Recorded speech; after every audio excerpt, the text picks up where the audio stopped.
Once again, no Indian university or higher education institution has found a place in the list of 200 top universities. The yardstick for this ranking is based on quality of research, educational acumen. In the age of globalization, where the Indian economy is emerging strong, there is a need for world-class institutions, hospitals, ports, airports and roads, so that India becomes part of the developed nations of the world.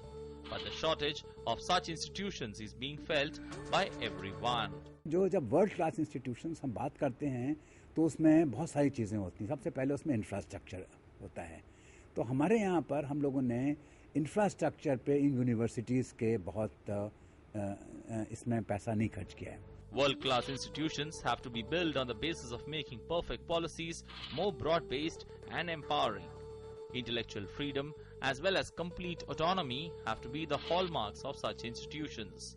The role of government as well as private sector is crucial to such institutes. जो infrastructure है उसके बारे में हम लोगों ने शुरू से अपना ध्यान नहीं दिया था. ये आशा है कि जैसे जैसे अभी बहुत से इश्यूज जो इंफ्रास्ट्रक्चर के थे अब तय हो गए हैं तो आगे आने वाले समय में इसके ऊपर इन्वेस्टमेंट्स फिर पिकअप करेगा. In order to have 50 top world-class institutions by 2031, we need such a national policy which is based on autonomy, transparency, decentralization, accountability, diversity as well as global outlook. It is hoped that in the coming days, India will be ranked in the list of top world-class institutions and the dream will come true.